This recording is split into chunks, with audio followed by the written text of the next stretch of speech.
I love my little fishes as they swim about their home. I love my little fishes as they swim about their home.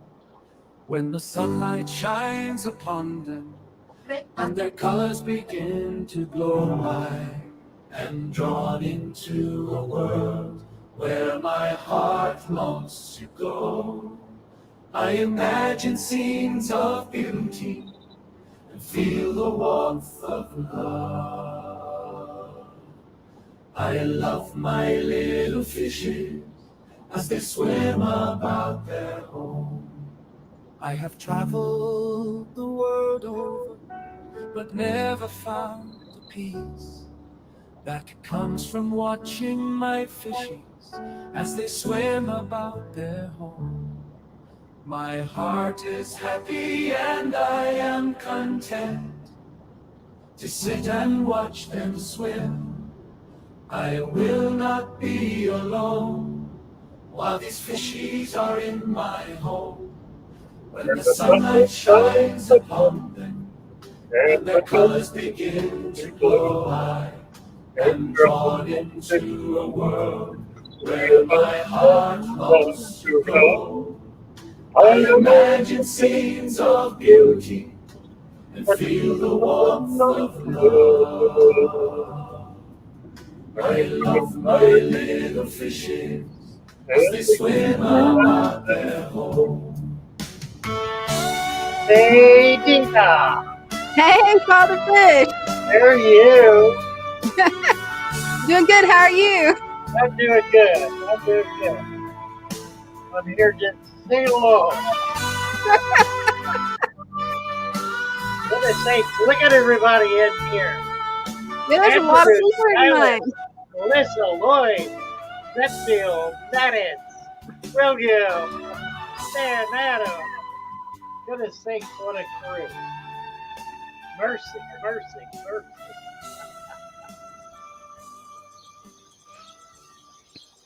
Well, We got quite a few people in here tonight. Really, we sure do. What a big crowd. Then we get a little light on me here. Hey, is my face in the dark? A little bit. Yeah, I don't know. I need to get closer, I guess. Maybe that'll help. Mercy, mercy, mercy. Well, now I was just talking to Dina. Next week is going to be, we're going to start at 5 o'clock and we're going to go through until 9 o'clock. It's going to be crazy. We're going to be on 3 different streams. And we'll announce them as we're on. But we start at 5 o'clock on Let's Scope It Out. And then at 6, we've got a real treat. We're going to, Let's Scope It Out has a new camera and a new process that allows him to do 3D with deep. He's got a much deeper penetration range. So he's able to use a larger volume. And we're going to be introducing the macrofauna neighborhood. That's going to be awesome. A la Mr. Rogers' Neighborhood. And that should be great fun. So, Yeah. So next Sunday is going to be a lot of fun. So it was just kind of crazy this week. It's been nuts week. Add moderator. We got RTS. It's brand new. We'll give him a wrench. Dennis Potter. What is he saying? I have a rock bottom. It's the easiest way to add sand or dirt or boat while out empty. Out empty. I assume that means without the rocks in it. Mm-hmm. Out empty. Well, you're not going to put dirt in it unless you take all the water out. And I really would recommend doing that. If you got a rock bottom and you're going to take the rock out, take the fish out too, Mm-hmm. and the plants if you have any in there. Just take it all out. You can save the water. You don't need to get rid of the water. Just put the fish in whatever container the water is in. Put dirt down, cap it with sand, put the water back in, plant your plants, then put some of your rocks on top. You know, it's not hard to do. Just do it and do it right, and you'll love it. It'll be perfect. The Mm-hmm. next live will Critter Corner will be Wednesday. That'll be our show and tell on Wednesday evening at 7 Eastern Standard Time. Um, and we're trying to get more people with at least one person with a nice fish room to come up each week so that we can share a really nice fish room. We've been able to do that last couple of weeks, and it's been pretty nice. So, if you've got a really nice fish room that you'd like to share, we'd love to have you come up. We'll spend some extra time with you. So give you a chance to kind of share what you're doing. Let's see. Rejav needs a wrench rivage. And where's the rivage? I didn't get his code. Here it is. Saw your resurrection jars video yesterday. Thinking about adding microphone into the tanks. Well, it's easy enough to do, but keep in mind you need to do it routinely because until you get a really deep food web built up, which means a deep mulch bed.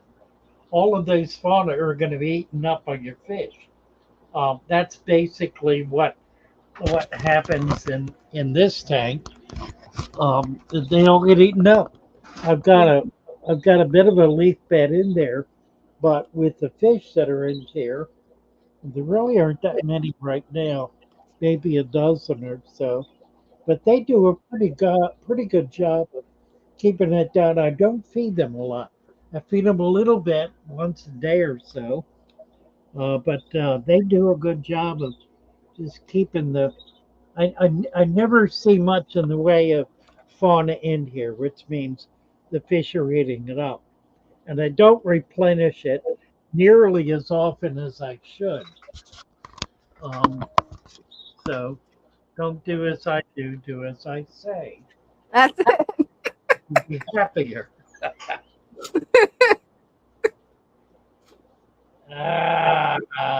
What else?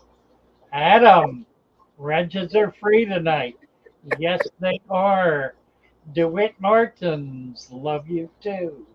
Kenny D is here. Hey, Kenny, happy to see you. And put your message back up. It just wasn't glowing enough. I know you. Do it again. Love it. Stan Pittman, my internet is better in the winter. Waiting till then to pop up on show and tell. Well, don't do that, Stan. We don't care if it breaks up a little bit. It'll just really be fun to have you. Yeah, don't Stylist be scared to come up Ninja. and show off the tank. Stylist paid $100 for his wrench. Uh, Stylist, I never got it. I think I got. I think you got scammed, Stylist. I think somebody did a number on you. Yeah, I think so too. Kenny D, watching you and your families. Peace, love, and light, blessings, and health with all kinds of symbols and emblems and smiley faces. Rob, hello, Rob. Adams Aquariums and me. Pitakis, Pitopoulos. Sounds Greek to me. Pitakis Pitopoulos. It's Pitakis from Greece. How did I know that? I just got a betta from a friend that won in a buck shooting range. That's funny. Is it okay if I putt it in a 2-gallon heavily planted tank your style. That's perfect. Perfect pitakas. Yeah, it is. Absolutely perfect. Matt Hoey or Hoy or something. What do you think about putting some Purigen in your deep tannin tanks at the new office? I don't do it because Purigen has to be replaced. It is a rosin and it absorbs a certain amount and then cannot absorb any more. You can recharge it, but you're recharging it with bleach. And that's a bit problematic because Mhm. then you have to rinse it and you're rinsing it, whatever you rinse it with, it's pulling material out of that.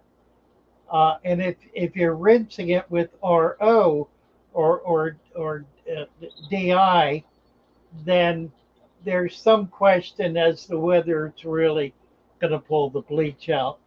So it's a nice product.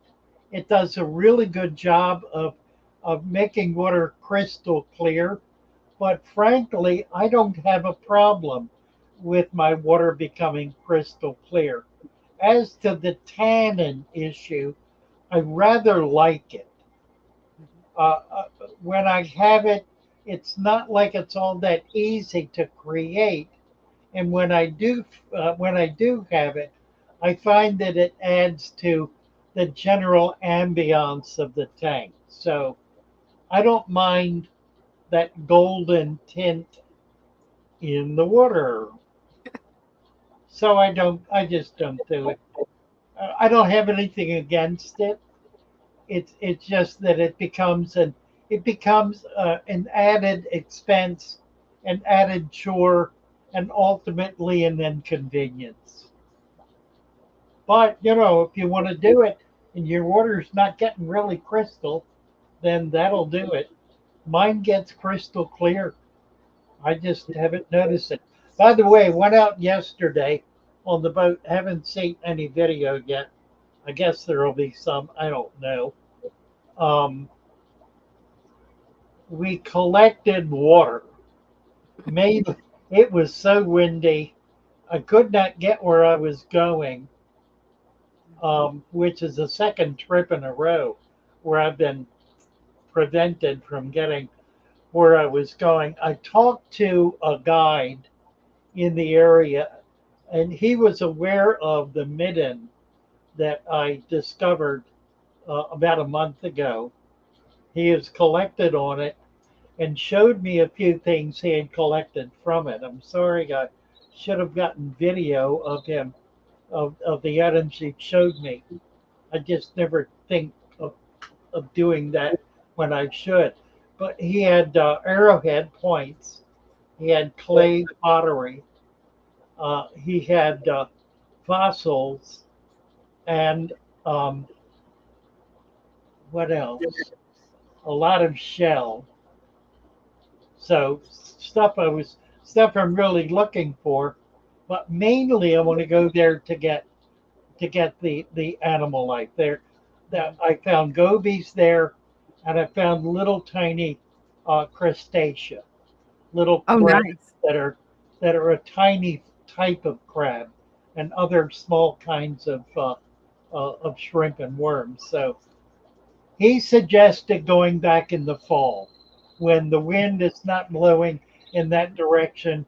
There's more of a westerly wind that doesn't affect little that little cove. It's actually the only midden that I have ever found in the Chesapeake Bay, and it's Wow. obviously an ancient one. It's right on the water on the edge of a marsh, but it's an area where the land comes out kind of flat without coves. It comes out for an extended length of maybe a half a mile, and it's all marshland, but it's pretty high enough you could walk on it without getting down in the muck. Um, they have grazed cattle on it. Years ago in the 1800s and up into the 1900s, and I would imagine in the 1700s, they grazed cattle on the swamps, on the grasslands in the Chesapeake Bay. And they were able to feed there year round. I don't know why that was stopped. I think farming practices uh, precluded the marshland being used that way, and probably there were environmental regulations that were put in place that prevented turning cattle loose on marshland. I don't know that, but I would not be surprised if that were true. There are millions of acres of marshland in the Chesapeake Bay, particularly on the eastern shore. Much of the eastern shore is marshland or a little higher, which is used to growing crops. So they're vast crop areas. There is very small, negligible beef industry on the shore because they cannot grow the winter wheat that the cattle need as forage to get through the year. For whatever reason, it doesn't get cold enough, I think, to grow that crop. So they've not been able to get the silage needed to be able to maintain cattle throughout the year on the shore. There are some small herds, but nothing like it could be. It could be as big as Florida or Texas. There's that much land available for farming. Wow, I never realized there was that much land there. There is. It's vast. It's an area probably 200 miles long and easily 100 miles wide. Wow. So what's that? 20,000 square miles. Wow. One, two, three, four zeros. Yeah, 20,000 square miles. It's a vast area, uh, and the area that is taken up by habitation, human habitation, is really quite small. It is primarily farmland, wooded, Right. and the wood is all used. It's all farmed. So those wooded areas are grown out for 20 to 40 years and then farmed off. Mhm. They make things like phone poles and house lumber for housing. It's mostly pine, primarily pine, and a lot of corn and a lot of soy. It's mainly corn and soy, which feeds the chicken industry. So the chicken industry is the primary meat industry, and of course that's all under roof. Mhm. So it's not free range by any stretch. The only free range um, industry is uh, venison, and This is there good. is a private venison market. You can Mhm. buy venison Yeah. openly on the shore. There are any number of vendors for it. There are huge herds of deer, and the harvest is remains a very strong harvest. So that's kind of the area. It's really very much like Florida. That's Um, what I was thinking. it really is. The shore, the bay shore, and the ocean shore are pretty heavily populated. Same as Florida. Mhm. It's not nearly the level of population that Florida has, but it's comparable to what Florida was like 50 years ago, and it's growing leaps and bounds. So it'll eventually get there. Yeah. Well, it's not, I don't know, it's an interesting area. It's an hour to 2 hours from any major metropolitan area. Delaware You go through the bridge, through the bridge tunnel into Richmond, Northern Virginia, Chesapeake City, whatnot, Chesapeake Beach. What's it called? I don't know. Um, it's not that far from D.C. It's like a 2-hour drive from D.C. Wow. Dover, Delaware is the closest, a large city that's only an hour away. So interesting area from where Yeah. I'm living. I'm on the northern border, the Delaware border of Maryland, in Maryland, about 20 minutes from the ocean, from Ocean City or Assateague, which is the Pony Beach. That's where the wild ponies are. Oh no, that's neat. I've never heard of Pony Beach. Well, it's not called that, but it's where there's a substantial harvestable population of, of small horses. They're Hmm. really not ponies. They're called Assateague ponies, but it's a small horse that is harvested every year, and I think they take, I don't know, 100 or 200. The local fire department owns them, and they harvest them and market them at auction. I owned one at one point years ago. That's cool. Yeah, it was kind of fun. Never tamed it though. Yeah, I've heard that wild horses are really difficult to tame. I've never had a horse. Yeah, I had three of them at one point. That's cool. ABC, hey, hey, hey. ZX9R, hello, 3G. In the red corner, what's this? What are your thoughts on growing houseplants and potatoes in an aquarium? Does it help the water for the fish?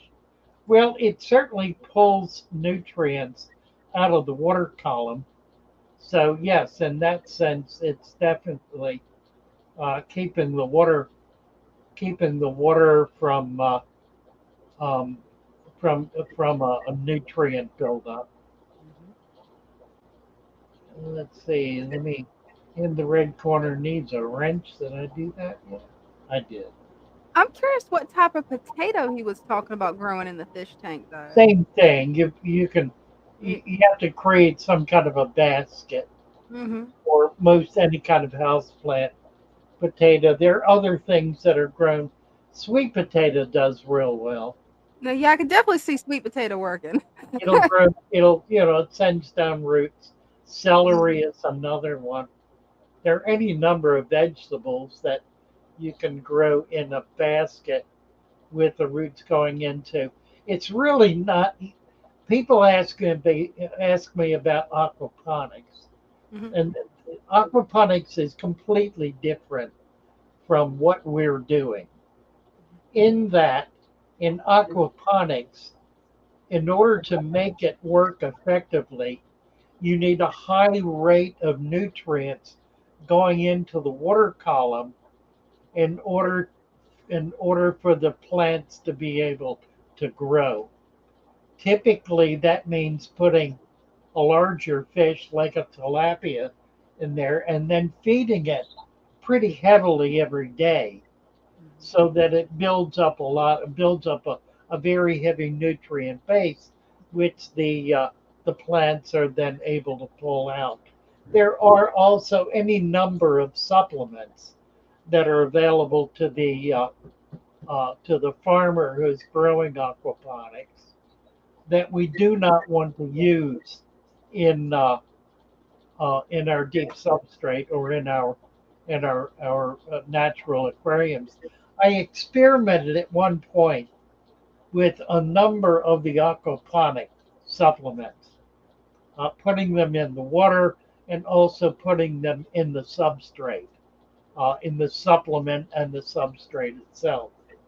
And I found that, well, for one thing, they're primarily liquid, and that creates a real problem trying to package it, um, because it's just harder to control. And I decided fairly early on that the packaging was going to be dry. There were some wet items that I used early on for a while. I'm trying to remember what some of them were. Well, that was one. That was a couple. The aquaponics. There was something else. Oh, yeah, aquaponics stuff.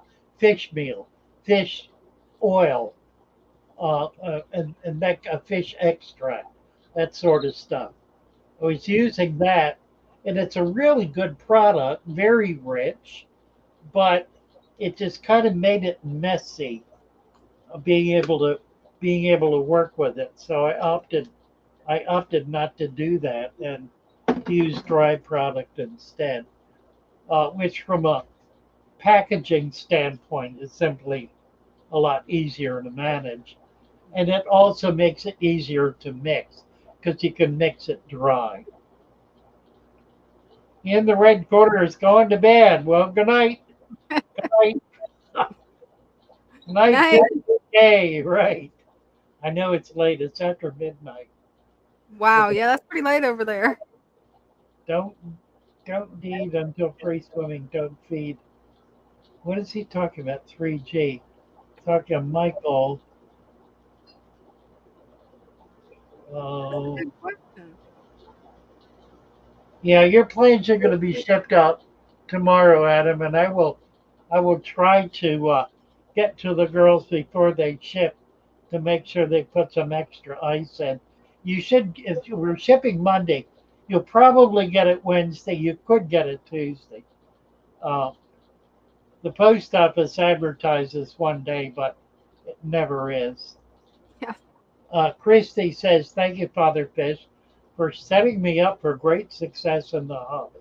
Started in May, have three beautiful tanks and a scud tank that's pretty cool too." Well, bravo, Christy. That's Well done. awesome. And make sure you get some pictures. Mhm. Get over on the shoal and start posting pictures. We're looking for we're looking for video. Um, and we especially need video of really unhealthy, sick, disgusting tanks. So if Mhm. you are embarrassed about your tank, we're going to love it, and we won't use your name unless you want us to. Mhm. But we need pictures. We need pictures of sick fish, um, foul tanks, that kind of thing, so that we can show what they look like. That's a terrible thing to have to talk about, but it's really true. If so, here's the thing: if you're having a problem, document it. Mhm. Document what it is. Get on the show, document it. Send us pictures. We may use them at some point.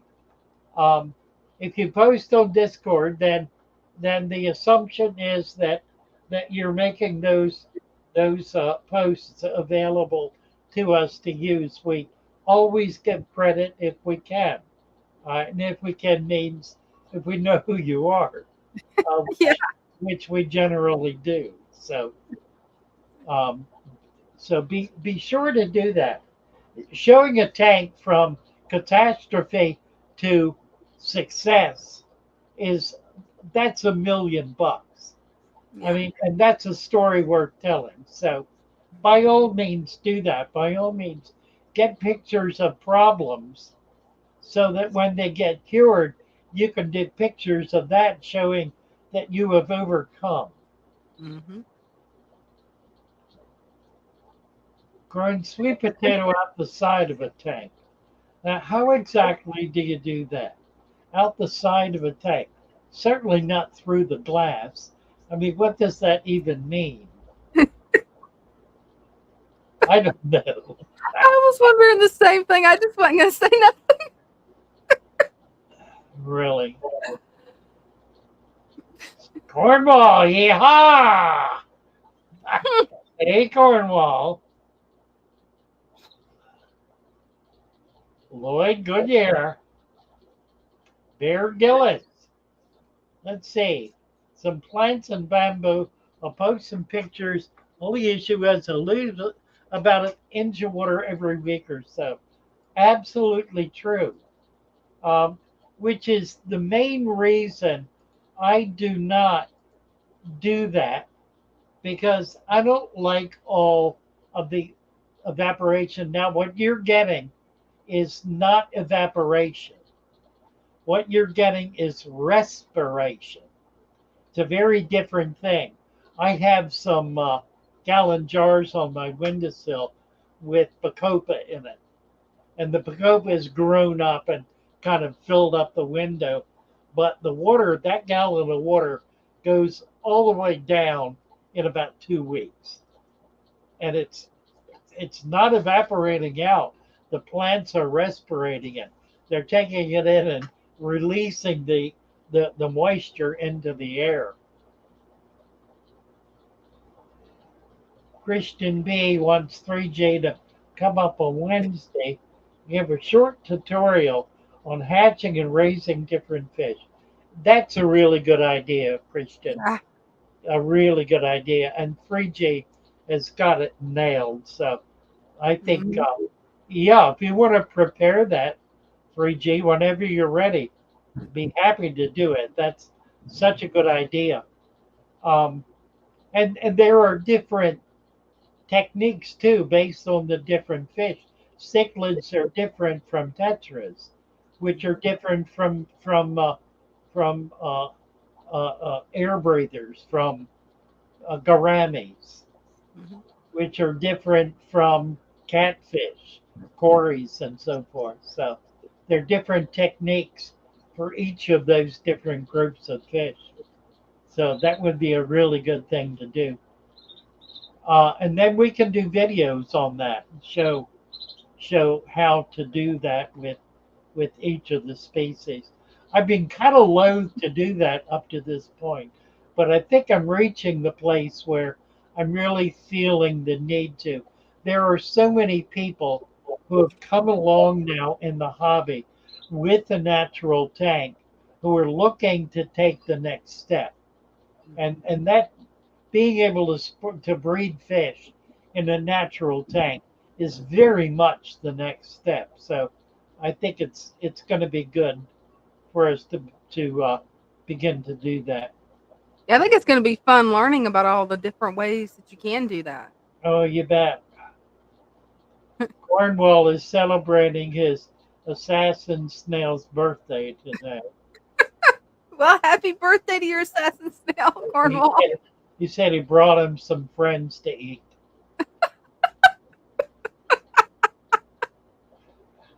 That was good. Nice, Uh, nice. Uh, Reminds me, I ran across this earlier today. Did any of you notice at the end of the Republican National Convention, um, after Trump's speech, there was an opera singer who sang an aria.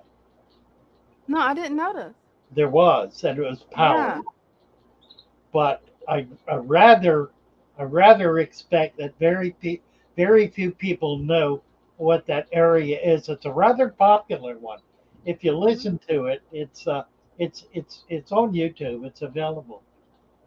But it is about vengeance, Oh, wow. particularly the vengeance of a man who suffered horrible indignities, who see who makes who makes vengeance on his enemies. Mhm. That's the nature of the song. Just incredible, powerful thing, and is a troll the likes of which we probably have never heard before, and Wow. one little heard, little understood.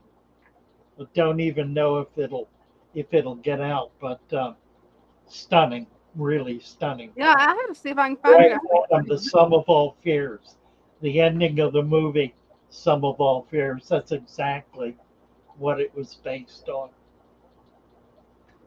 Wow. Yeah, powerful, powerful stuff. The fish, the fish. How much of your hobby shop can you finance via your YouTube channel? That's a really good question. Um, there are two primary income streams.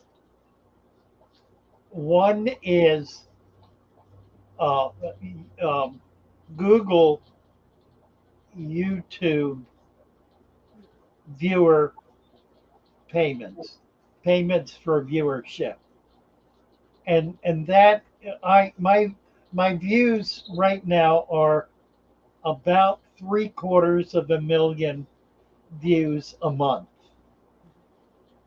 Um, and for that, I'm paid about $2,500 a month. So, and that money, 100% of that money goes to um, videography, all of it. I have 7 other staff, including my in-house staff and online staff, who are doing a variety of things. They are paid out of the income from the store, the Shopify store, which is promoted primarily through our YouTube channel. 75% of the sales from that store or in that store come from YouTube.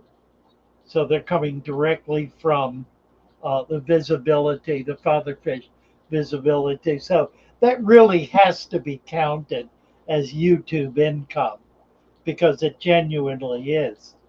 So in that sense, it's substantial. But don't believe for 1 second that income from viewership is a significant number because it is not. In point of fact, it is about 10% of what it was even a year ago. Uh, it has been reduced that much by the Google algorithm. Um, the same number of views a year and a half ago would have made, I would be at least $10,000 a month, and I'm at 25. So you can see it's substantially less. But the shop is what's really making it work, and we're trying to break into some new markets. It's very difficult to do because the market is the father fish market. It's a market that's based on the father fish um, uh, logo, the father fish. What do I want to call it? The formula. Um, so presenting our store to people who are completely unaware of who and what Father Fish is, the sales on that are minuscule. They're just virtually not existent. We've been on eBay now for about 3 weeks. I think we've had 4 orders from eBay in a matter of 2 weeks, 2 a week. We've been on Google forever, and other than YouTube, other Google advertising, we do Google ads, is is less than 5%. So it's about 4%. So it's really not significant. We depend on you guys to buy our products. So you know, we do everything we can to make sure that whatever happens, you're happy about it. If plants come in and they're rotten, you get a new batch. If there's a problem with the order, we make it good. 100% of the time. No questions asked. The only thing we ask is if it was late because of the post office, we ask you to help us with the $10 shipping fee, which we're giving free. The shipping is free. The only issue is if you want, that's free priority, which is 2 to 3 to 4 days. If you want it quicker, 1 to 2 days, it's a $25 fee.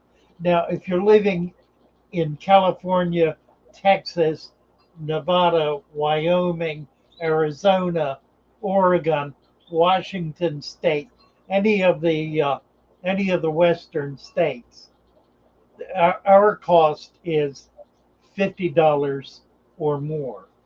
It can go up to 60, and we're asking for only 25 of that. So we're subsidizing that shipment to you at about half the actual cost. So we do everything we can to keep you guys happy. If and we've had some people who've been upset with their order and complained about it. And initially, I got a little roppy about that, but I got past that, and now simply I make it good, and it turns that around. It absolutely turns it around. I've had people who are upset and angry who became just strong supporters because they knew they were not going to get cheated. They knew they were going to get a quality product, whatever it took to get it to them. So, and that's the guarantee. So, because this is very much a family affair, we make the family, we keep the family happy. And we really work at doing that. The biggest problem we're having right now is we, we are, we need to get another person on board, but we can't afford to do it yet. We need a third person to help with packing in order to keep up absolutely. We thought we had everything caught up this week, with the exception of a couple of overnight orders that we did not want to ship out on Thursday or Friday because we didn't want them tangled up over the weekend. So they're going to go out Monday. We thought we had everything out. It turns out there was a stack of orders sitting in a drawer for some bizarre reason. Somebody said, "Where's my order?" I went looking and found about a dozen orders that didn't go out. But that was an oddball thing. I think it was, I don't know how it happened. I don't know that anyone else knows. Now, it's just one of those weird things that happens, but they're going to all go out Monday morning. We are trying to keep up by the week so that any orders that come out through Friday morning get out that week. That means anything that comes in basically from Friday noon to the following Friday morning will be shipped out that week. And we're doing pretty well with it.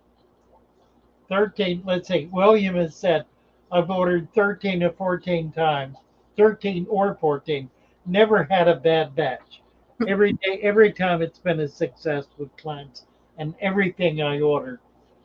And that the failure rate is 1 to 2%. It's really not bad at all. The post office is about 99% on target. Now, if they say one day express to California, it ain't going to get there in one day. It's going to take 2 days. If they say 2 day priority to California or Florida, it's going to take 3 days, sometimes four. If it's more than four, it's going to fail and we make it good. 5 day shipments never succeed. They just won't last in the box that long. The ice pack is gone in 2 days, no matter what. There's no way to prevent that. Um, so we just make it good. But as I said, the failure rate is 1 to 2%. we have one or two. We're doing about 150 orders a week right now, and we're just barely breaking even. In point of fact, we're a little under. We need to be at 200 orders a week. So if you can find it in your budget to, to get a little more, we're trying to get more stuff up. We are going to be putting some oddball products up. Brenda has two product lines, and Bobby has a product line that we're excited about getting up. She's doing uh, freeze dried puff candies, which I think Momo is actually also doing. And she's also doing scents and oils, and has some products that are non toxic and will not dissolve in water, that won't create an oil slick, that are absorbed into the skin the minute you put them on, so they don't release into the water. We will be getting those products online. Also, Bobby is developing a line of upscale jewelry, silver, in fish and fish related themes that is going to be quite lovely. So we're excited about that as well. So those are a couple of things that are coming on. My brother is doing more and more remarkable work with his wood burning. He's now doing doing plaques, doing wall mounts, um, and just did a custom piece for me that's 5 feet long, that is a scene of every water environment I've ever lived in. It's magnificent. We're going to hang that in the front room in the shop, and you'll be seeing it. So more and more things coming on. Uh, um, Dina has a merch product line that's doing pretty well and needs to do a lot better. I've got one of what I'm wearing. Can I see this? Let me see. Nope, can't see it. Okay, I'm gonna move the Oh, camera. that works. To this. There it is. Yeah, that'll make it work. We can see it. Really. So this is new, and there I've got another one in a package. I haven't even get opened yet. I don't even know what it is. Let's see. We need to get into this thing.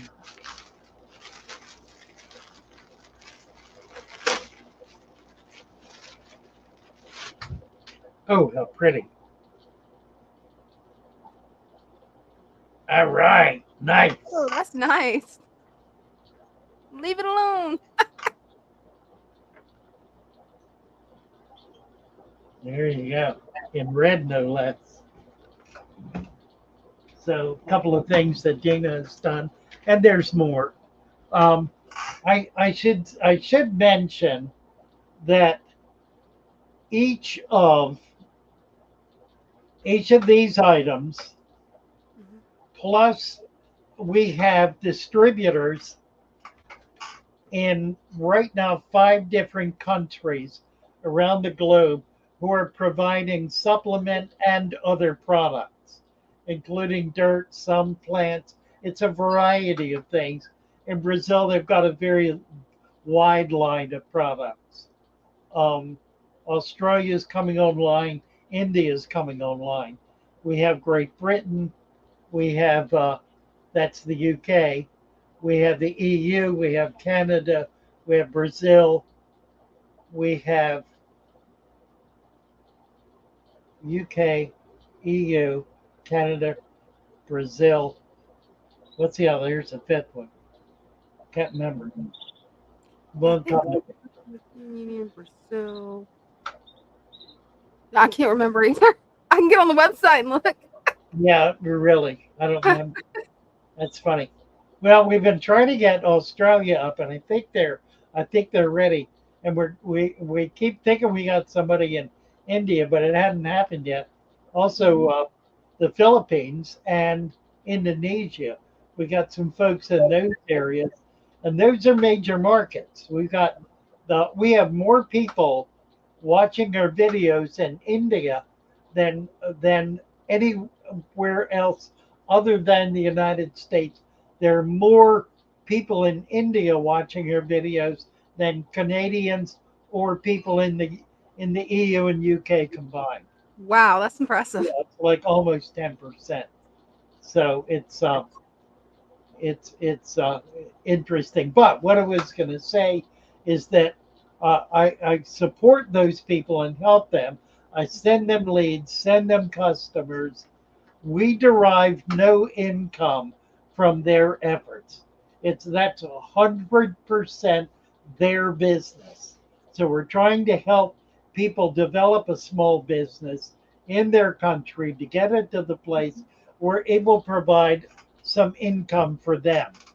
I suppose if it gets to the point where they're making 40, 50 grand a month, then we'll look for a cut. But we're not trying to do that.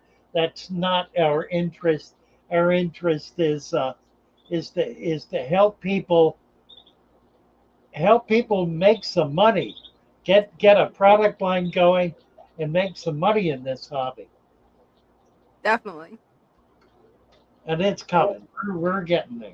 We're getting there. Let's see.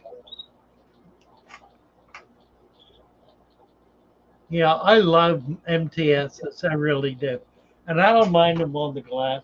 They only come up in the evening or at night. They're rarely there during the day. Father Fish is a global brand. It certainly is. More and more.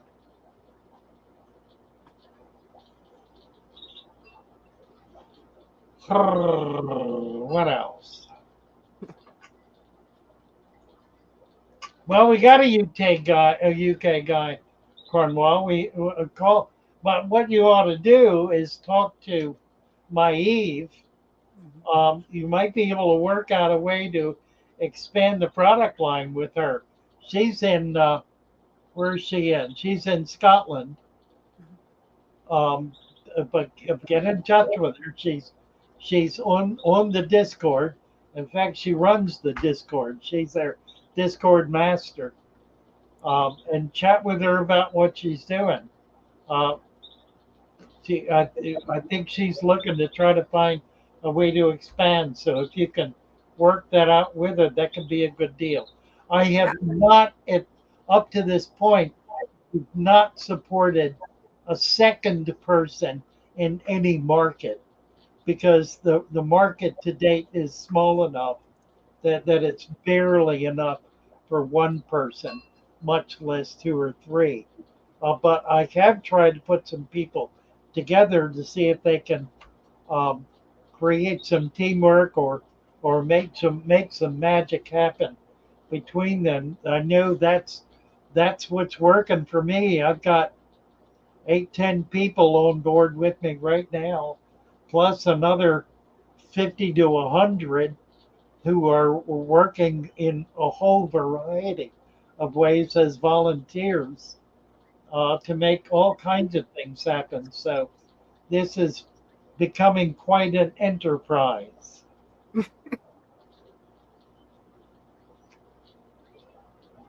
Cornwall says Scotland's perfect because he's on the far end of the UK. Well, that's great. Be in touch with Mike. See if you can work something out with her. She's my go-to, so anything that's done would have to be through her. M3 is on Discord every day. Tell us a little about M3. Straight out of Cornwall, all right. Dogberry just started it. Cherry shrimp only tanking at 20. Should I be concerned that the little guys won't produce enough waste to keep the food web going? Good question. No, because the waste is leaves. You want to put leaves in there. That's what feeds the food web. It's not just their waste. It's the waste created by the other macrofauna, the much smaller macrofauna that are breaking down the leaf mulch. So feed leaves, and you'll be ahead of the game. Sandcat Mafia, says Stan Pittman. Really? William Avery, Godfather of the fish world.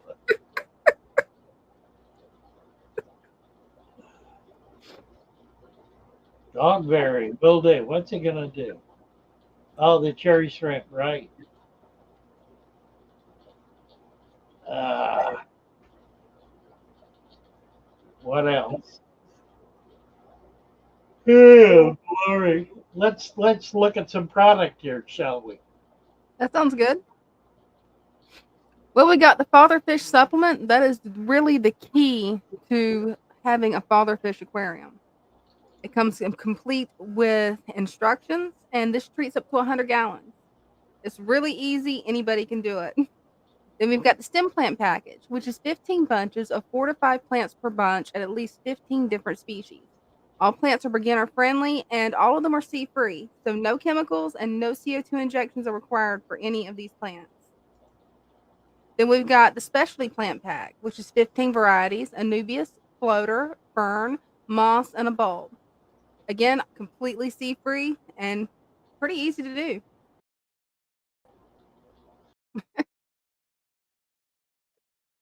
Where'd you go?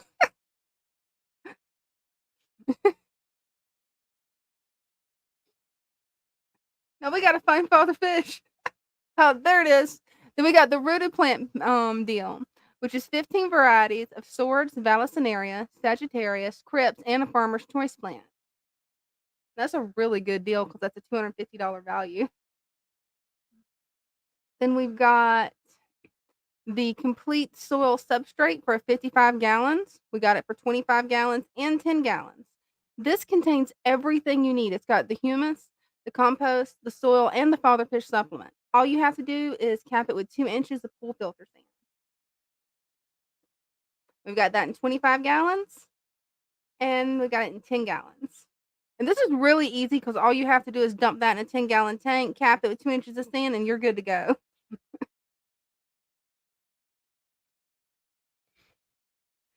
I think we've lost father fish. There he is. We got him back. We found him. I was going to say something about the root pack. Mhm. Let's see, which one is that? Not that one. I think This it's one. this one. Yep. That one. There have been a couple of times when we have been short on either Sagittarius or Crypts, and have not had. Typically, we have that's 1, 2, 3, 4. 4 into 15 is 4. Typically, it's 4 different species of each. We've had some cases where we have not had 4. We've had 2 or 3. So you may wind up with a few doubles. We even had one week where we could not get any Sagittarius. It just was not available. So we supplemented with some other things. So all that is to say is that it is possible that you will get a supplement. If you do, it will be noted and it will be at the same value or greater than what you ordered. And if you're totally unhappy about it, we'll make you happy.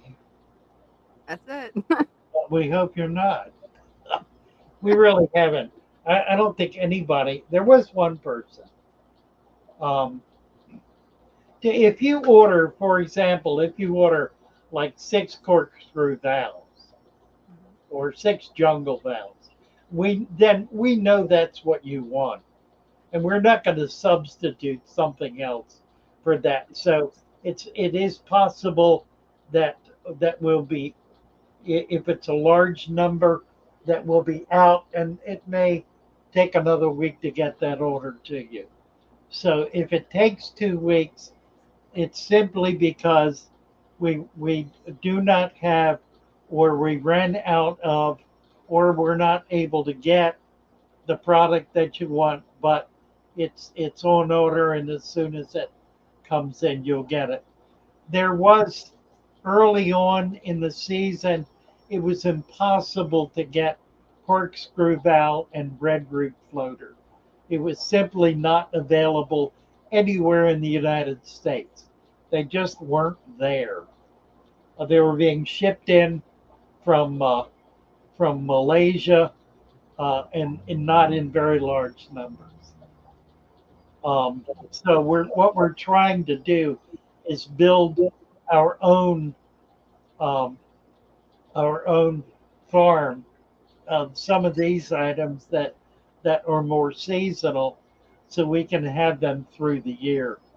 So we've got I have a greenhouse here. We have red root going in it. We have savinia, which is another one that can be hard to find, and we have corkscrew valve. We've got we got people in our group doing corkscrew valve for us, so that we're sure to have enough. So, and we buy that. We pay for that. So any of you who want to farm for us and can do items that we otherwise have a hard time getting, we're happy to buy from you. Um, we ship everything in anyway, so it's not going to be an issue. We will pay for shipping, and we'll pay you for the product at the same rate we pay the farm. Actually, we pay a little more for you guys than we pay for the farm. So if you want to create a market where you can sell 50 or 100 of a species at a time, uh, we really can't use less than that. It needs to be at least 50 or 100. When we order valve, for example, we order by the hundred. Um, so to try to match that market, in other words, what I'm saying is we really can't use 10 of this and 10 of that. That doesn't help us. There's more work involved in trying to handle that than it's worth. But if you want to get an operation going where you're actually farming and getting substantial numbers of plants, we're happy to buy them from you. All right. Craig's Catfish Cave. Good morning. Good morning. Good morning. It's not good morning. He's in California, I think. It's not in California. Uh, Morning, Vietnam. It's morning in Vietnam. Yeah. Right? 3G ordered the rooted plant pack. Oh, nice. We're pretty well caught up now. I think we've been building out our holding capacity. We're doing a much better job with it. We currently have about 25 vets. We're expanding that to 40, um, and we will have live plants living and growing in all of those vats. We're also going to be setting up some outdoor vats for the warmer months, and we'll be able to grow things like water lettuce, hyacinth, the floating plants, that sort of stuff. Probably also hornwort. Thorn trap. At night with the windows shut and my gassy dogs and I are sleeping, are we injecting parts into the aquarium? Yeah, but it's nutritious. I wouldn't worry about it.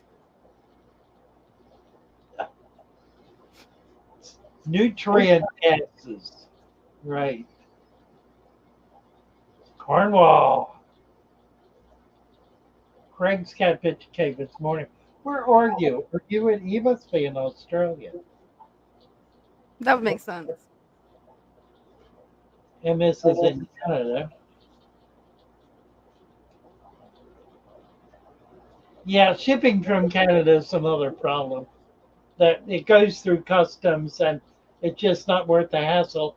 However, you might want to get hold of our Canadian supplier. You'll find him on fatherfish.fish, or he's always there on in in the show on the Discord server, and you might very well be able to work out a deal with him. I knew he's trying to do plants.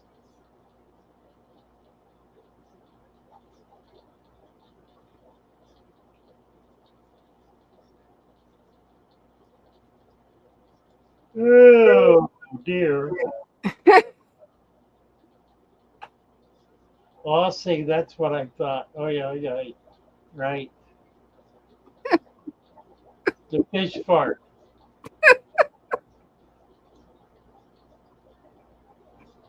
I have never seen. Yeah, they do, but they don't fart air. They fart water. Fool. What do you think?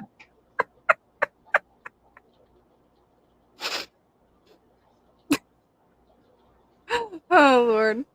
Honestly, you gotta think about these things, guys.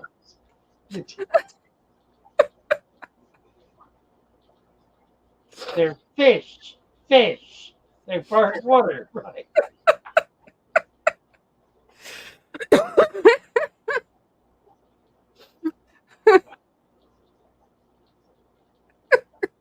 Ah,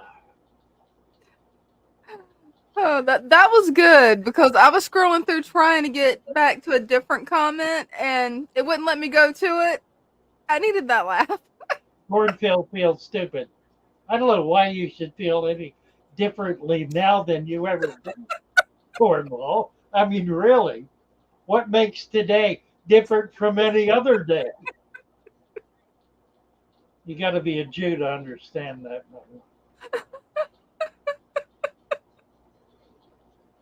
I might see the odd bubbles. Don't think so. Don't think so. That'd be something else. Wet fart. Right. Exactly. 3G. Precisely. Nailed it. They eat, therefore. Right. Like that. Oh, Lloyd is breaking up here. I think I overdid it in my aquarium. Cleaners. How can I get my algae to grow? I already have my light on most of the day. 24/7. 24/7. Won't hurt a thing. Just do it. Seen my goldfish fart air. Yeah, I doubt that that's what that was. But you never know. Tanks fart. They do. They do indeed. They do indeed.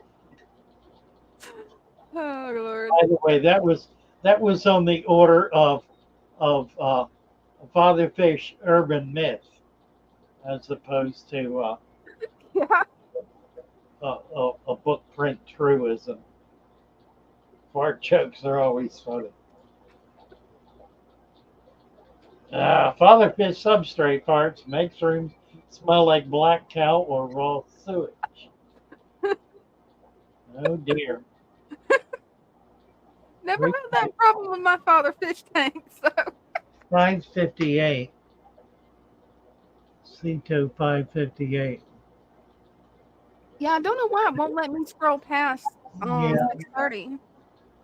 Tannins in my tank are super bad. How many water changes a week could I do? Well, what you're saying is that you're doing a water change and the tannins are coming back. You get rid of them and they come back.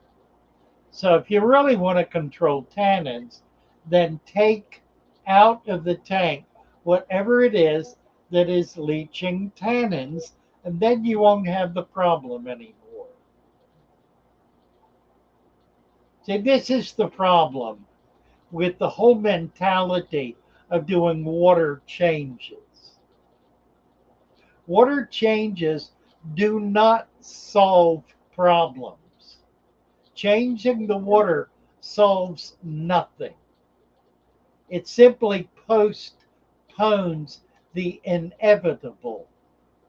because whatever it is that is causing the water to need to be changed is continuing to cause it after the water is changed. You have not solved the problem. You simply have put off the consequences of the problem temporarily. You will need to do it again and again and again and again and again until it finally breaks through your skull that water is not causing the pollution. Mhm. Water doesn't cause the problem. The problem is caused by something else you are doing or something else you have in that tank. When you get control of that, whatever it is, then the problem will be resolved and you will no longer have that specific set of issues. That's it. That's it. So, you got your fish in a bare tank, and they're big fish in a big tank. You got a bunch of filters in it, and you're throwing a pound of food in there every single day to keep them beefed up. You absolutely are required to do a water change in that tank at the bare minimum of once a week in order to prevent the water from killing the fish because you are building up pollutants beyond the ability of the tank to control the amount of waste that is being produced. And so you're getting a buildup of organics in the water, which will reach a point where it will begin to cascade. Cascade is when it reaches a maximum level and begins to break down. That early stage of breakdown is typically where an experienced aquarist notices he has a problem and immediately resolves it. It may be the fish coming up to the top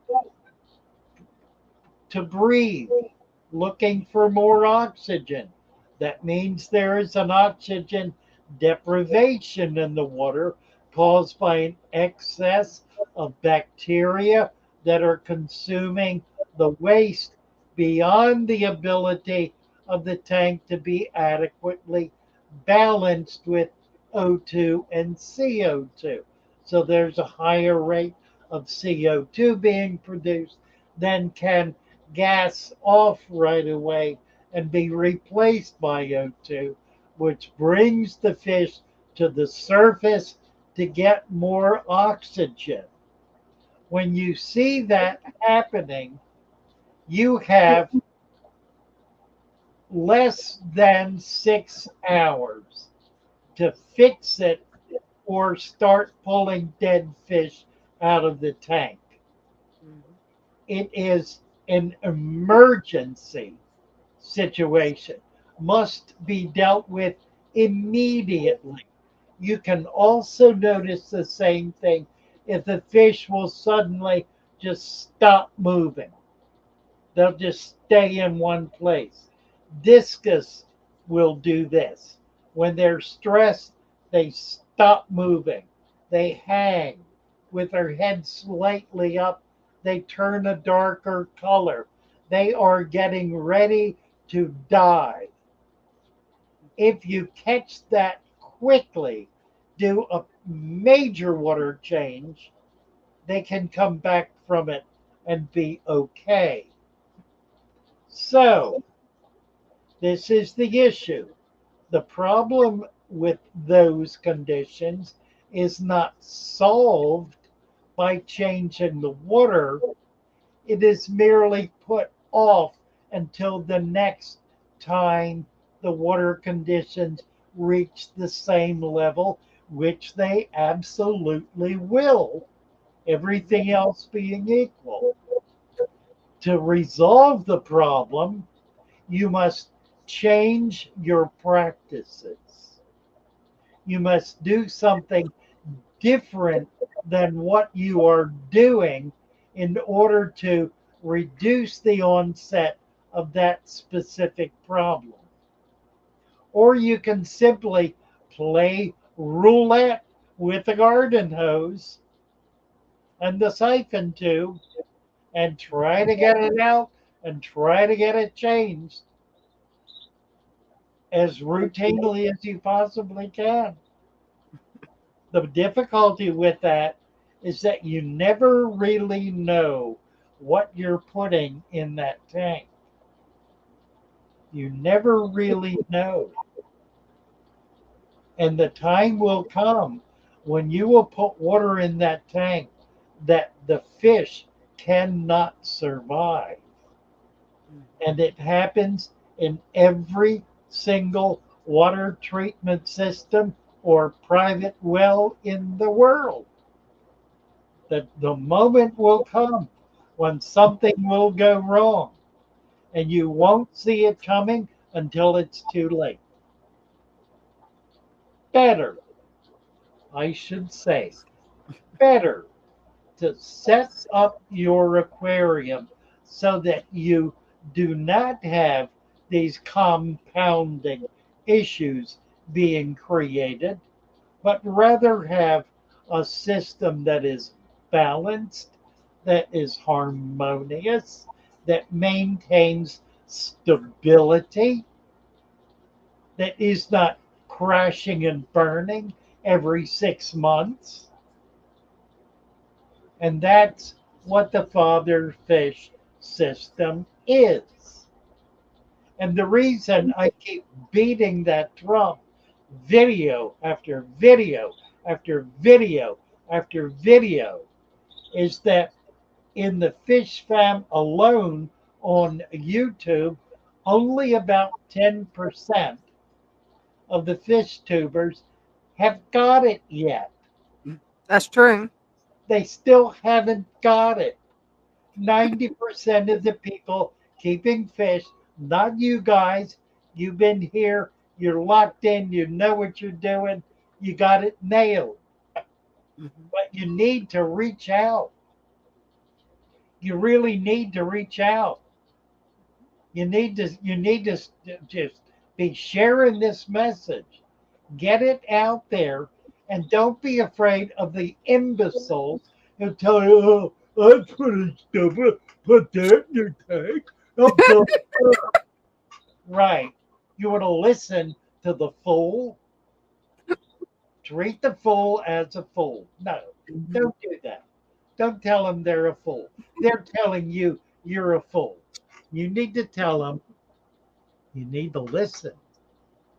You need to listen because you're not listening. Mm-hmm. I was on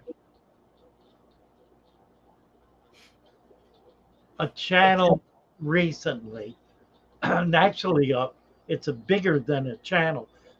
It's a massive website that the the Bill Barr, Diana Wallstead method. They're absolutely locked into it. Now, basically, I don't have a problem with it, except for the longest time, they were beating me over the head about the issue of sand. Now, there, if you go on the site, you're going to find comments about my sand capped dirted deep substrate system. So they're not acknowledging where they learned that from because they're convinced that it came out of their own brilliant little minds. And that's why I really don't have a problem with that. I'd rather have them on my side than over there taking pot shots. Now, they're not yet because they still haven't figured out the supplement, nor for that matter have they figured out the substrate. I mean, they're admitting to the viability of sand. That's the breakthrough.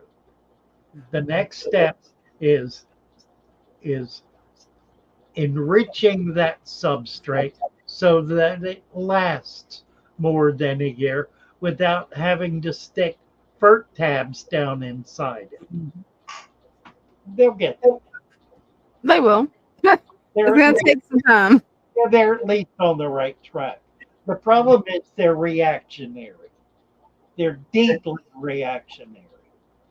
And I think the big problem with what we're doing is to not be reactionary, to not just beat people over the head for being reactionary. Yeah, You know? Don't give them back what they're giving out. that's it. Just say, look at my tank, but look at my tank, but look at my tank. My tank is 6 months old, 2 years old, 5 years old. Look at my tank. I don't do water changes in my tank. Look at all the fish in my tank. Look at all the plants in my tank. I don't do hardly anything in that tank. Look at it, and they have to look at it. They Yeah. have to look at it. And And what's that's really the best strategy. right? And what is seen cannot be unseen. You see, once you've seen it, then you've seen it. It's in there, and it stays in there, and it cooks. It cooks. That's it. Get the word out, guys. Just never trust a port. Oh, Stan. There are times, yeah, but you can. No, I don't want to get into it. Tannins in my tank are super bad. Okay, so Cito, that the point is that if you have tannins in your tank and you don't want to take the piece of driftwood out of the tank that's putting tannins in it, that solves the problem. Yeah.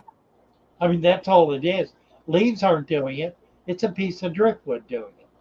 And it's probably a piece of soft driftwood, pine or some such thing, because that's what that does. What are we doing here?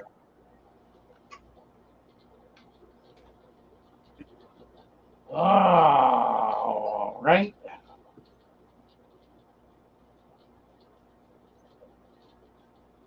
Yeah, I know that's true about scrolling back. A comedy live stream. Yeah, but more or less on target, on topic. We do try to stay on topic, but we do try to make it fun. Have I ever been to the northwest of England? I've never been to England at all. I think that's the top of my bucket list is to get to the UK. And I would like to get there and have long enough to be able to really get around and see some things. My goal is to get into the Cornwall area and reclaim my lost ancestral mats because I know it's there. It's probably fallen into ruin, but that's okay. I will rebuild. Christian B. Folks that are most critical of Father Fifth Mission are the ones who've been keeping sterile dead tanks for a long time. That's That's it. that's exactly right. That's exactly right. And they're convinced, because they've been doing it forever, that that's a good and healthy and legitimate way to keep fish. And perhaps it is. It's certainly not.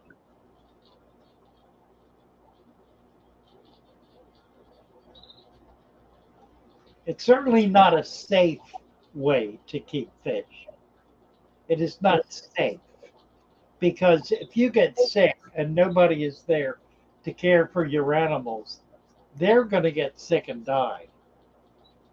If you get called out of town, any number of things happen.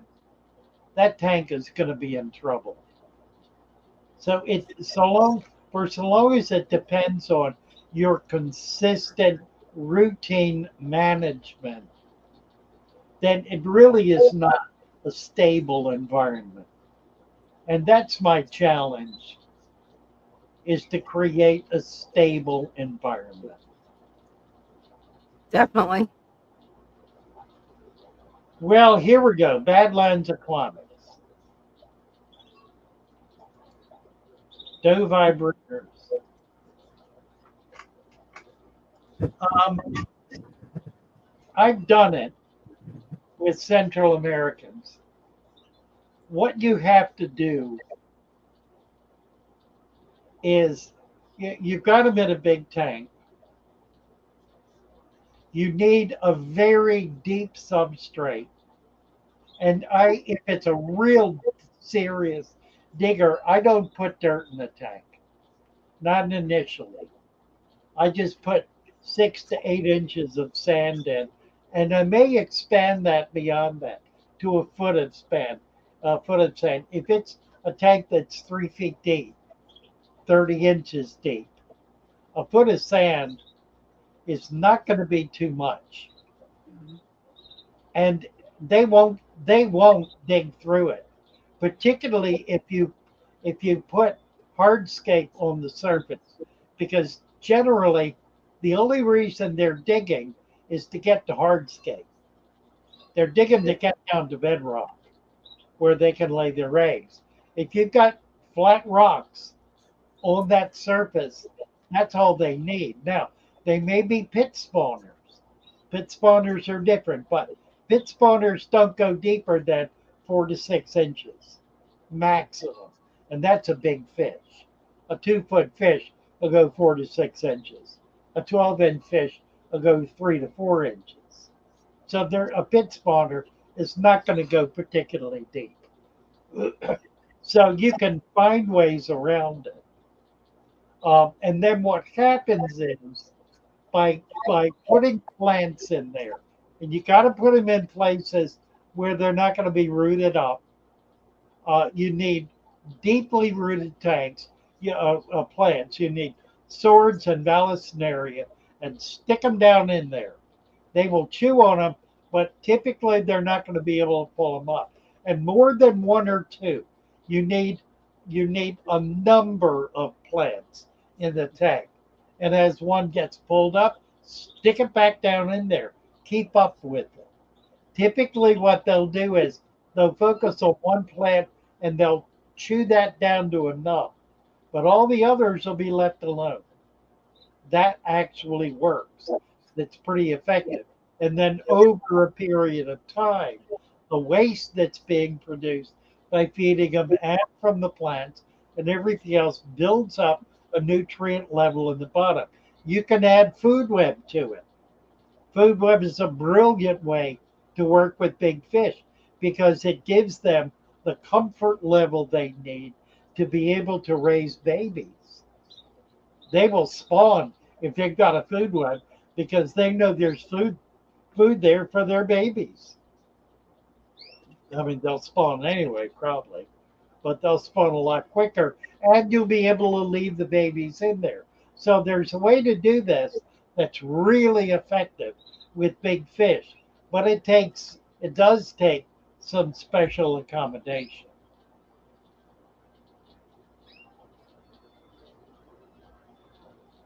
Uh, Stan Pittman, 3G. What's going on here? Yeah, Dusty Steele, he was amazingly blessed. He was actually at a park where there was an active shooter. You can look at it at 716 timestamp. Wow, where is this? It'll be Dusty Steele at timestamp 716. Holy cow. Yeah. 716. Hmm.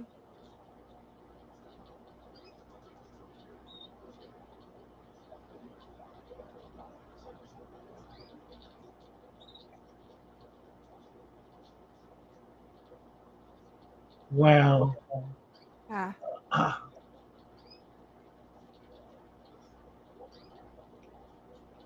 Oh my. My. scary world. Oh my. Noel says with stable environment comes great responsibility. Noel, I think you're a nutcase. No, actually, you're probably right. The responsibility, however, is is in promoting that stable environment you have created and promoting it widely and vigorously. Mercy, mercy. PSA Core for a food web, should I grab mulch with hand or fish net? It doesn't matter. Fish nets, fish nets. I do it with fish net typically. I prefer to use a net, because you can get more with a net, and I use a fine mesh net, so I'm getting the macrofauna in the net that I would not otherwise be able to have in my hand. So you can do better with a fine mesh net. I've ordered um, 10-inch fine mesh nets. I think they're 10-inch fine mesh nets that I'm going to put on the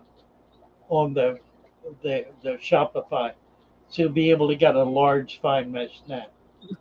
And I can do more of that if they're popular. I can get better quality nets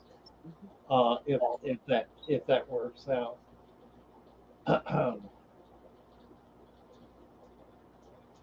Like Proventus dig a little to lay their egg.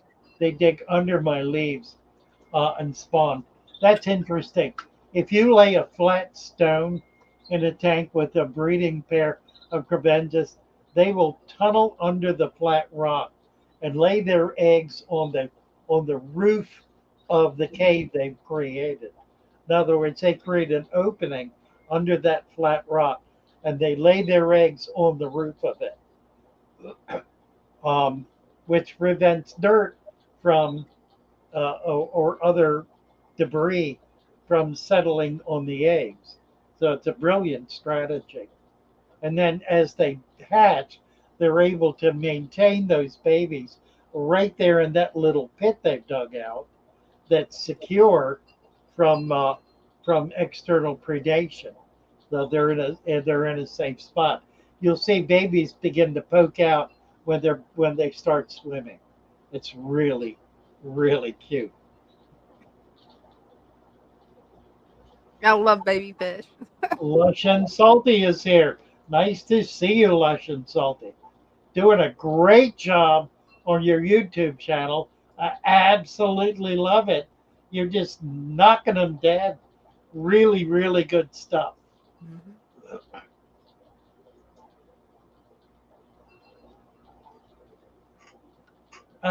Yeah, that's interesting, Dean.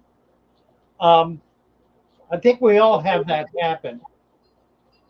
Usually, it's a function of things getting out of balance. It's hard to see what's happening in a tub because you can only look down on it. You're not really getting a sense, as much of a sense of what's going on as you do by looking through the water into an aquarium. So it can start getting cloudy, like at the bottom. You can start getting the substrate can start going foul, and that can happen. Typically, it happens from too much dead material. I always talk about leaving dead material in the tank, but clearly that can be overdone. Even too much in the way of leaves, a big handful of leaves thrown in a relatively new tank will probably make the tank crash. I mean, it's really a dangerous thing to do because it creates more waste than the biology of the system is able to manage. And so it gets overwhelmed and by bacteria. In other words, bacteria multiply to meet that demand, to, to, to consume that waste. And in the process, they begin to burn out the oxygen and that the other uh, fauna and flora that are in that strata need, and they begin to struggle and die. So the bacteria then has more to feed on, and that's the cascade. They create their own nutrient foundation by killing off living matter in that strata. And they do it by it having started with too much dead material in the strata. Now, here's what happens that will increase, that cascade will increase until within the strata, which could be the whole height of the tank, everything pretty much dies, and the bacteria consumes it all, and then it dies. And as it dies, it consumes the dead bacteria and it dies, diminishing in the process to the point where the tank is left with little or no life in it, but it is at that point no longer toxic if you consider the bacteria uh, having created an essentially toxic environment, which it certainly did. It's no longer a toxic environment. CO2 O2 exchange that begins to occur naturally. More oxygen begins to work its way into the water. Algae, which is in the air and everywhere, begins to come into that water column. Dust particles float in. Other microfauna gets in there and it begins to recreate itself. That takes about 1 week from the beginning of the catastrophe to the end of it, and the repopulation takes about 1 week. So if you have a tank that's going bad, the first thing to do is to try to get the strata out of there. I usually initially use a net, a fine mesh net, and I'll swirl it around on the bottom to get whatever is down there that's fouling things up. Get that out, and then I will siphon from the bottom and draw down 50% or more of the water. Typically 50% is enough, and then immediately replace that with new water. What that does is that reduces the volume of the biomass volume. It reduces the dead material, and it reduces, for that matter, the bacteria. It kind of lowers the temperature, and it provides an opportunity then for balance to begin to occur. It'll happen then in about 2 days. So that's a quick way to overcome it. Never break the whole tank down and start all over. There's absolutely no need to do that at all. Simply get whatever muck is in there out. Drop the water level, refill it, get some filters going, pump it, get a lot of water movement, and let it sit for 2 to 3 days, and it'll be fine. You can then add plants to it, a little bit of food web, not a lot, a little bit. Never put a lot in. Never dump the whole jar in. A Yeah, small absolutely. amount. And then you can add a few fish. Once that's stable, you can add a few fish. By the end of the week, it'll be back to normal. You will have lost a lot, but you will have saved a lot as well. So it's not catastrophe doesn't have to be full blown. It can be controlled and managed. Hang on the back is fine. Get a couple of sponges though, Dre. Get an air pump and some sponge filters. They actually do a better job than the hang on the back filters.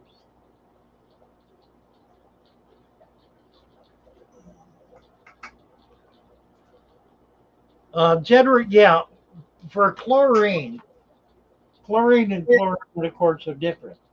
And you need to know what your water supply is doing, whether it's chlorine or chloramine. If it's chloramine, then they're putting liquid toxins in the water, which will not gas off. They have to be removed chemically. And you might call them up and you might complain that the chloramine they're putting in is causing your very sensitive child to have to go to the hospital once a month, and that you're considering legal action. I mean, they are putting very high levels of toxins in your water. Chlorine and ammonia are deadly. They are deadly. And when you combine the two, you create a liquid compound that cannot gas off. It stays in the water. That's why they do it, to keep it in the water. And it is, they also, and this is extremely important, it is very, very rare, to the point of being virtually impossible, for a correct amount of these toxins to be put into the municipal water supply at such a rate that they do not create toxicity. In point of fact, that's not the way they work. They don't even do it that way.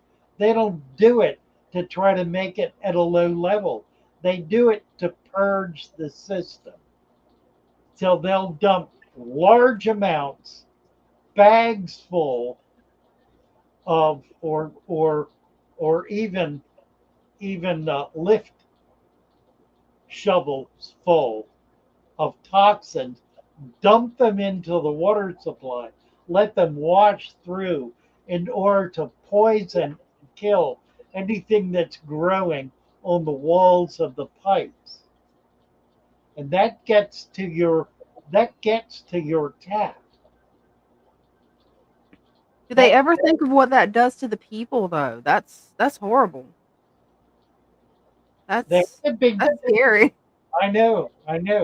They haven't been called on it because the so-called environmentalists want to poison everything. Right? They say they don't, but in fact they do, Mhm. because all of their solutions involve toxins.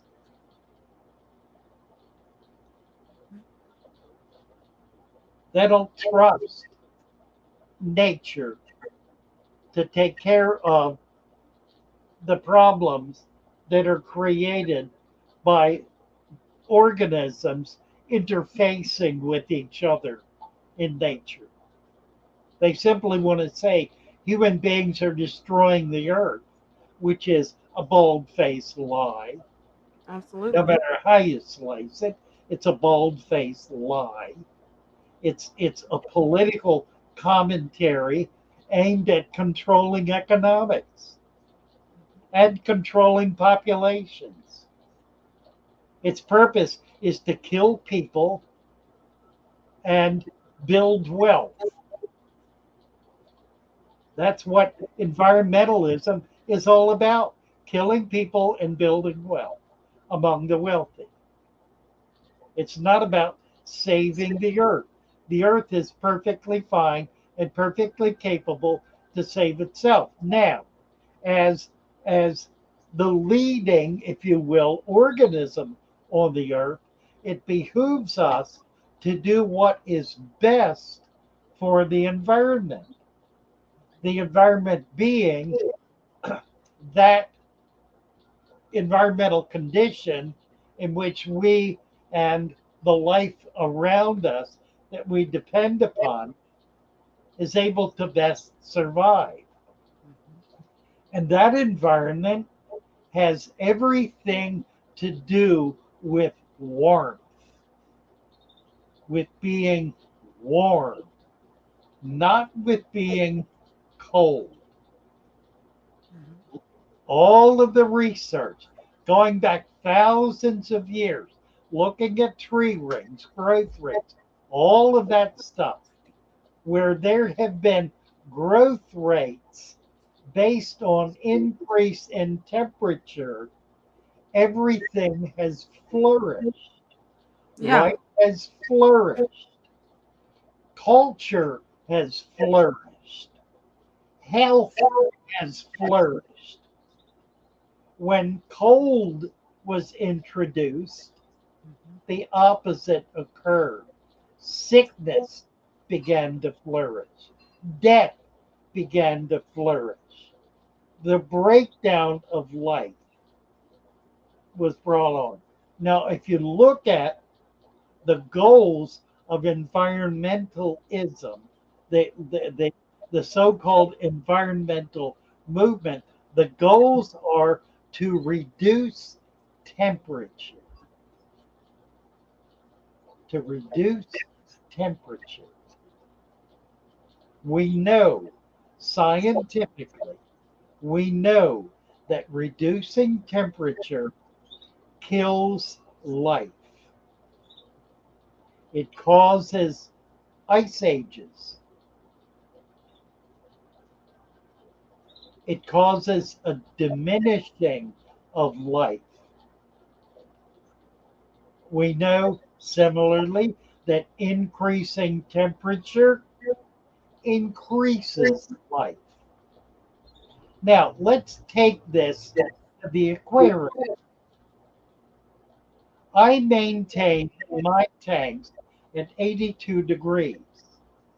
There are those who insist that 72 to 75 is a perfectly effective temperature for fish. Well, they certainly can live at that temperature, but there are a lot of other things that live at that temperature too that like to kill fish. By increasing that temperature, we're able to control parasites.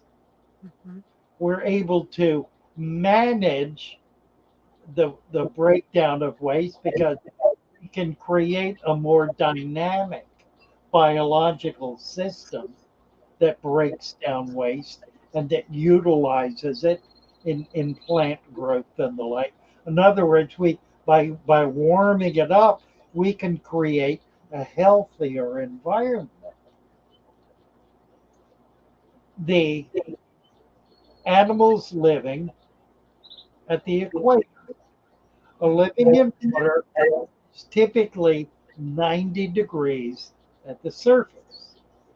90 degrees. It goes higher than that. I've been in Florida when the surface of the water was 92 to 95. Mm-hmm. Now, as you go down into the water, you get earth temperatures affecting that, and so the temperature drops. It'll go down, the deeper you go, it'll go down to about 60, 62, I think, is basic earth temperature in temperate zones. But at the zone in which the animals are living, they're in that 75 to 85 range. Even in the ocean, they're in 75 to 80-degree water. That's where the majority of animals are. That's where the coral is. So warming is the most beneficial thing that we can do for the earth.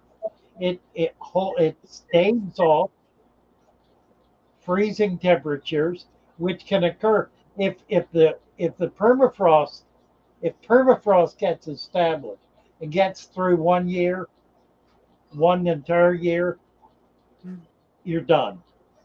The Wow. next year, everything is solid ice. Year through, it just if the temperature is going down and it's causing permafrost, within 2 years, everything is dead. It's not a condition that we want to happen.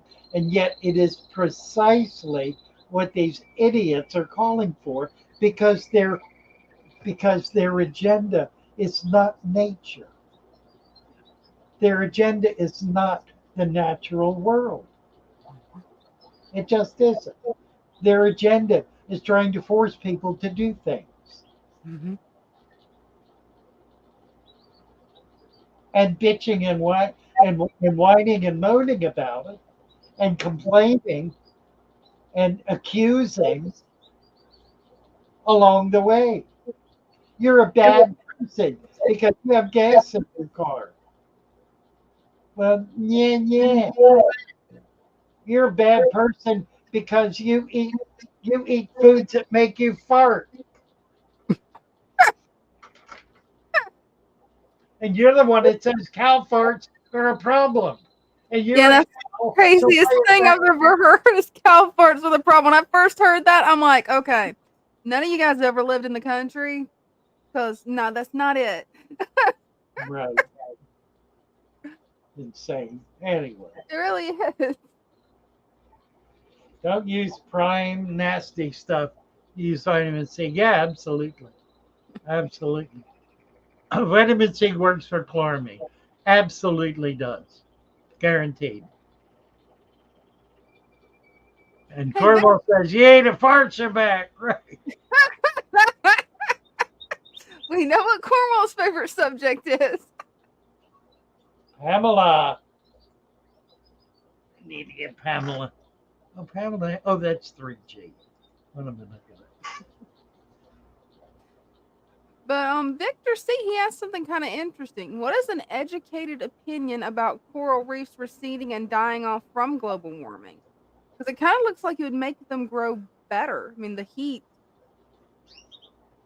Well, no. They at a given temperature, algae takes over and Mm. chokes it out. But all of those places that it's just part of the variation of the seas. It has to do with water currents. Hmm. There are there's more coral reef today than there has ever been in the history we're aware of. As coral reefs die in one place, they begin to thrive in another. And the other thing about coral reefs is they grow very, very quickly. Coral can take over a vast area in a matter of 5 to 10 years.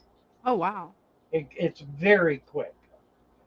Um, Areas that were dead, that were stone cold dead 50 years ago, are now thriving because the water currents have shifted. Hmm. So, yeah, when water currents shift, they can shift in a way that brings more warm water in than the coral, which is a cold water animal, can survive and it'll die off. But then when that current shifts again, it comes right back. And those are natural currents. Uh, uh, the, as when we talk about the globe warming, we're not talking about the Antarctic. You Hmm. know, I mean, Yeah. we're not talking about the North Pole. We're talking about a rather narrow band of environment that is no more than a third the width of the globe that that achieves that is at a rate of 1 degree in 100 years has increased in temperature 3 degrees, and looks as though it's going to be decreasing a degree in the next 100 years. It simply is not consequential. It just isn't. And if you're Hmm. worried about the coastline and what's happening on the coastline, I'm from the Chesapeake Bay, where my family has lived for 300 years. I listened to stories as a child of my grandfather telling me about when he was a young man, he went down to Smith Island to where the cemetery used to be, and he dug up his father and his mother's graves and got their caskets out because there were caskets that were being washed out into the bay and brought them to the mainland and reburied them. It's certainly, if you're coastal, that's what happens in coastal areas. They get washed out and they get created. Mhm. They get built. There are deltas, huge deltas that were not deltas 100 years ago, or 200 years ago. They were deep water and are now not deep water anymore. There are marshlands that were high land where trees were growing. They're not now. That's perfectly natural, normal conditions for the earth. The earth is not this fixed, stable, unchanging environment. It just isn't. And that's the next lesson we need to learn in our fish tanks, that change is a necessary and vital component of the ability of the system to maintain itself. One tree does not live 10,000 years. Nothing lives 10,000 years. Very little lives more than 100 years. Life and death are a function of the system. Without death, there is no life. Without everything in this tank dying and new things growing and living, the system would not be a balanced system. Mhm. So we need not to be concerned when things start to die off. It simply means they've done they've done their job. They've Mhm. they have done what they needed to do in that environment to bring that environment to a different place. They're no longer able to survive it. So other things will. So we need to be bringing new life and new things into our aquariums all the time. New kinds of fish, new kinds of plants. Mhm. We need not to be concerned about the absolute stability as much as we're concerned about the life force flowing through the tank and being able to have. I've had thousands of fish in this tank, literally thousands. Right now, there are about a dozen. For whatever reason, there are some that aren't surviving in the tank anymore. I don't know why, but I'm going to start, as I've been doing, introducing some more other kinds of species. I've been building that up at the shop. I've only had little tiny ones here, and they don't work so well because I've got these uh, top minnows that like to eat little fish. So I've got to bring bigger fish in. I'm getting rainbows. I'm getting dwarf cichlids. I'm getting some gouramis, some other things that I think will do better in here. Mhm. So and plants as well. I just completely replanted the tank about 2 months ago, and I'm noticing growth now. The new plants that are starting to thrive. So that's exciting too. So something dies, it ain't the end of the world. It's normal. It's normal for things to die. They're supposed to. They're supposed to. It's not because there's something wrong that something dies. It's more likely that it's just doing what it's supposed to be doing. Nothing lives very long in a fish tank. Mhm. Yeah, I had a fellow say he had a couple of fish that were 10, 12 years old. That's pretty max. There are catfish that live longer, but for tetras, Yeah. slide bearers, 2 years, three tops. Mhm. They That's just it. bettas, 3, 4 years, and they're done. I mean, they can't live longer. Mhm. So don't be upset when something dies. Be thankful that you've had it with you, Absolutely. and that you were able to enjoy it, and replace it with something else, and Mhm. make that something else something different, something you nor the tank have experienced before, and let it stretch, let it grow, let it change, let it become something different always than what it is. Don't do it chaotically. Don't do it madly and insanely. Do it gently, do it sweetly, do it lovingly, but by all means, do it. Just do it. That's good advice. Louis, my honey dwarf ran me in 1 year. Took ill, settled at the bottom, no sign of it, just lethargic. Raised temperature, dose tank with Epsom, heavily planted dirt and sand. Well,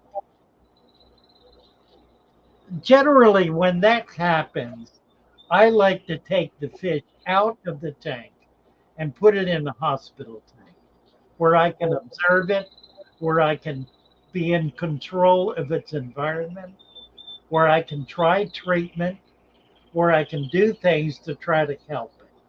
You're not going to be able to do that successfully by leaving the fish in the tank. Get it out of there. In addition to which, if it's got some kind of disease or parasite, you certainly don't want it affecting everything else. And if it's a new fish, that could very well be the case.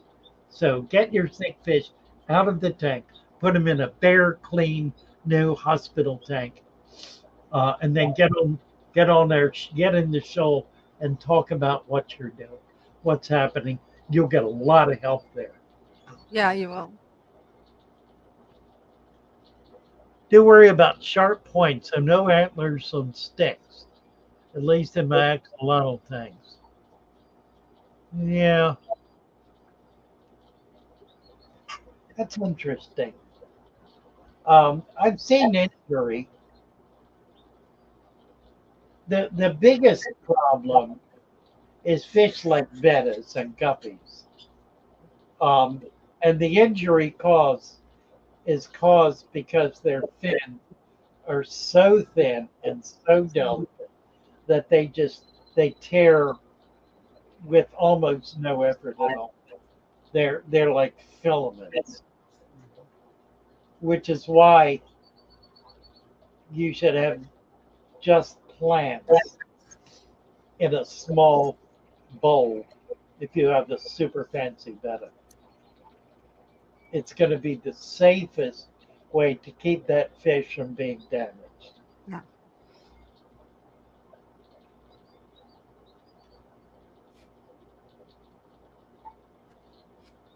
Yeah, it seems like the best way is to keep them in a goldfish bowl. That way they just seem happier. Mine that had rot, I mean, he's doing awesome in a planted 2-gallon jar. I mean, he's Right, fully recovered without the weird medicines, just being in nature. right. Stan has gills under his beard. I know the feeling. Nobody's mentioned my haircut. You see my haircut? I went I went to a barber, Spanish barber, Mexican barber actually. Mhm. Look at that. That's good. I said I said take about 2 inches off. I think he took more than 2 inches. Oh, yeah. That's usually what happens. But he shaved. I would not let him shave it. I don't like shave, Mhm. but I kind of like the look. I really do. I think it's cool. Yeah, it looks good. Looks like a wig. What? He broke up. Ah. All right, you got a song up? Get a song up. Let's play a song. Let's see here. Actually, I do not have that up yet. I need to load that real quick. I knew Huh? there was something. I knew there was something I was forgetting. I thought I had the song loaded and didn't. Yeah, you do. All right. Uh, Do the new one. You got a new one? Or do the old one? Do 'em both. What the heck? all right, You got them? not yet. It's my computer's acting really weird. I'm not sure what's going on with it because I'm No. telling it to open the file and it's not opening it. Oh dear. Yeah, that's strange. Let me try this I don't again. have it. too. I don't think. Yeah, I need to make sure to send you a copy because I'm clicking it. Yeah. It's not doing it. Let me try opening it and closing it again. Open it in YouTube. That's a good thought. See see if this I'm checking to see if this works. Hopefully it does. We'll know in a second. It did something. Deep in the water where the fish roam free, we're building a food web, a tiny world to see. Leaf litter from nature, providing a home. From microflora and microfauna, no longer alone. We collect the leaves, the water and the creatures in ponds, rivers and streams. Our ecosystem features, creating a balance in this underwater land. With every piece connected, our food web will expand. Creating a balance in this underwater land. With every piece connected, our food web will expand. Building the food web in our aquarium today, feeding our ecosystem in the most natural way. Leaf litter provides the perfect home for all, a thriving underwater world standing proud and tall.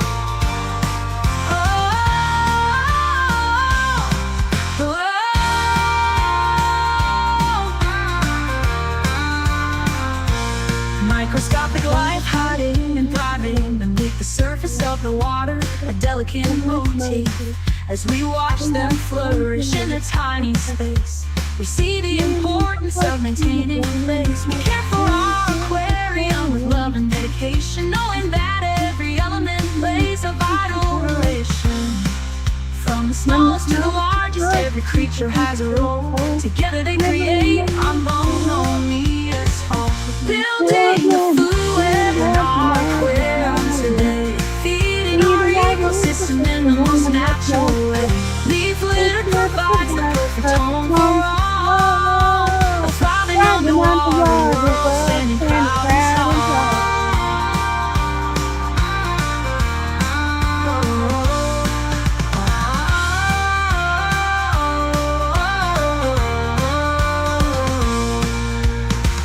Building the food web in our aquarium today, feeding our ecosystem in the most natural way.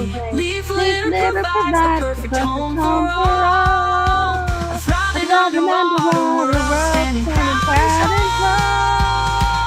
Building the food web in our aquarium today, feeding our ecosystem in the most natural way.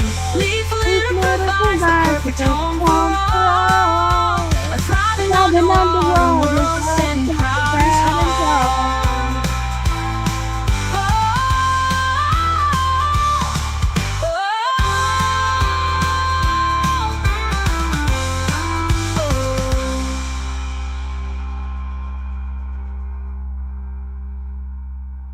Wait for it.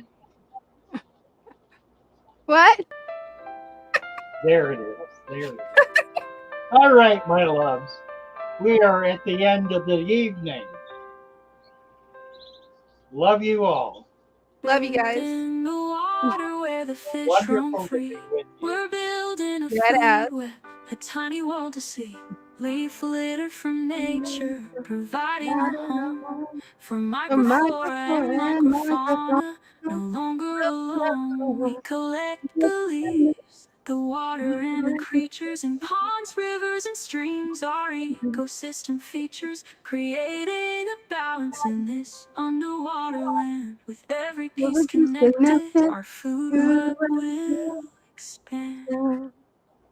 Building a food Food web web in and our our aquarium aquariums today. today. Feeding Feeding our our ecosystem in ecosystem the in the most most natural. natural way.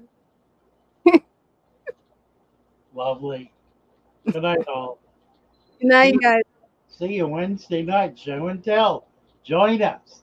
Be a Hmm. part of the fun. Bye for Yeah. now.